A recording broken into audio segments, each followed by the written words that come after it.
उनके अपने संकीर्ण स्वार्थ थे, उनका अपना एक दायरा था।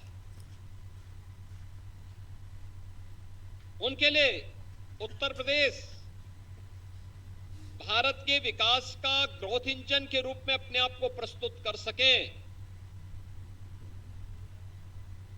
ये उनके विजन में कहीं भी नहीं था। कहीं भी उन लोगों का ये लक्ष्य भी नहीं था। एन केन प्रकारेण सत्ता प्राप्त करना,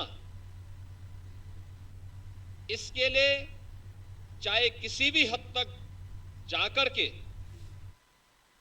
हम मशीनरी का दुरुपयोग करें, अराजकता फैलाएं, गुंडागिर्दी करें, युवाओं के भविष्य के साथ खिलवाड़ करें, किसानों के भविष्य के साथ खिलवाड़ करें, महिला सुरक्षा की स्थिति या फिर झूठे आश्वासन देकर के, यही सब होता था।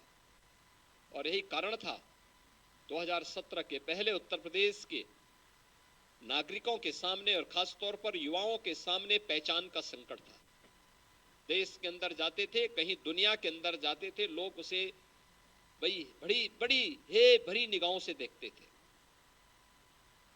एक पहचान का संकट खड़ा हुआ था, डेवलपमेंट नहीं था, इंफ्रास्ट्रक्चर अत्यंत कमजोर था और कानून व्यवस्था की स्थिति के बारे में तो कहना ही क्या था।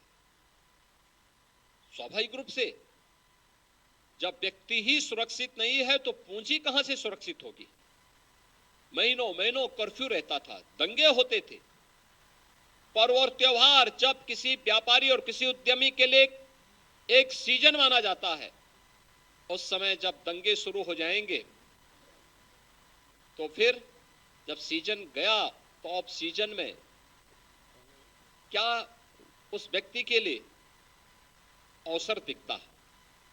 लेकिन आज हम कह सकते हैं लगभग 7.5 वर्ष हमारी सरकार को प्रदेश की सेवा करते हुए हैं और इस दौरान प्रधानमंत्री मोदी जी के मार्गदर्शन में, उनके नेतृत्व में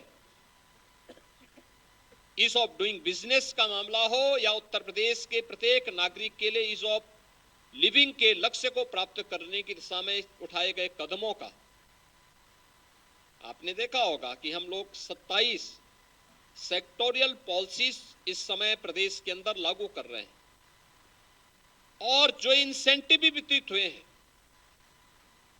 बनाने के पहले स्टेक होल्डर्स के कमिटमेंट भी हम लोगों ने लिए। भाई आप बताइए, अपना सुझाव दीजिए, आपके सजेशन क्या हैं, और उसमें जो भी संशोधन शासन के दायरे में रह करके हो सकते थे उसको बनाने के प्रयास हुए और फिर उसी दायरे में निवेश भी हुआ और निवेश के इंसेंटिव वितरण के लिए आज हम सब यहां पर उपस्थित हुए हैं। इसके लिए हमें समय समय पे कदम भी उठाने पड़े। आज मैं कह सकता हूं कि हमने लगभग 125 सीएम फेलोज भी प्रदेश भर में तैनात किए हैं जो औद्योगिक विकास विभाग के साथ, इन्वेस्ट यूपी के साथ मिलकर के उद्यमियों की समस्या का समाधान करवाने में योगदान दे रहे हैं और इन्वेस्ट यूपी अपने सिंगल विंडो प्लेटफॉर्म के माध्यम से हर उद्यमी की समस्या का समाधान करने के लिए पूरी प्रतिबद्धता के साथ कार्य कर रहा है और मुख्यमंत्री कार्यालय और मुख्य सचिव का कार्यालय स्वयं इसकी मॉनिटरिंग भी कर रहा है। हमने पहले दिन ही कहा, इस बात को कहा था कि अपराध और अपराधियों के प्रति और भ्रष्टाचार और भ्रष्टाचारियों के प्रति सरकार की जीरो टॉलरेंस की नीति रहेगी और उसके तहत हम आज भी कार्य कर रहे हैं। बिना रुके, बिना डिगे, बिना किसी संकोच के, परवाह किए बगैर हम लोग लगातार कार्य कर रहे हैं और आगे भी यही सिलसिला आपको देखने को मिला है और इसी का परिणाम है कि जो उत्तर प्रदेश पहले निवेश आता नहीं था, जिस उत्तर प्रदेश में कोई आना नहीं चाहता था, मुझे याद है जब 2017 के अंत में मैंने नवंबर में अपने औद्योगिक विकास मंत्री को और उस समय के औद्योगिक अवस्थापना और औद्योगिक विकास आयुक्त को बुलाया था। मैंने कहा भी कुछ निवेश कराओ, रोजगार के चाहिए, कैसे होगा। तो वे मेरे पास आए थे, 20,000 करोड़ रुपए के निवेश के प्रस्ताव हम यहां पे लागू करवाएंगे, इसके लिए हमें एक ग्लोबल इन्वेस्टर समिट करना है। तो मैंने कहा भी पहले नाम चेंज कर दो भाई इसका, 20 ग्लोबल नाम होगा और निवेश आप केवल 20,000 का कराएंगे। फिर मैंने उनसे कहा कि 20,000 नहीं, इसकी लोअर लिमिट 2 लाख करो। उन्होंने कहा कौन आएगा यूपी में। और आज जब हम लोग फरवरी 2023 में अपना ग्लोबल इन्वेस्टर समिट करवाते हैं तो हमारे पास अब तक 40 लाख करोड़ रुपए के निवेश के प्रस्ताव प्राप्त हो चुके हैं। आज हमारे पास उत्तर प्रदेश के अंदर अकेले फरवरी में ही प्रधानमंत्री जी ने स्वयं 10 लाख करोड़ रुपए के निवेश प्रस्तावों का ग्राउंड ब्रेकिंग करवाया है।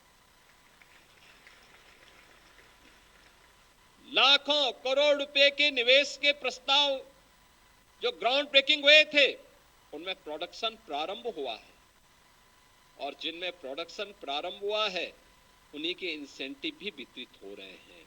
जिनको ये सब नहीं दिखाई दे रहा है वह इंसेंटिव वितरण के और जो भी कार्यक्रम है सब ऑनलाइन है। आप हमारी साइट पे जाकर के देख सकते हैं, उद्यमी से बात कर सकते हैं, उनके यहाँ जिनको ये इंसेंटिव मिल रहा है वहां भी देख सकते हैं।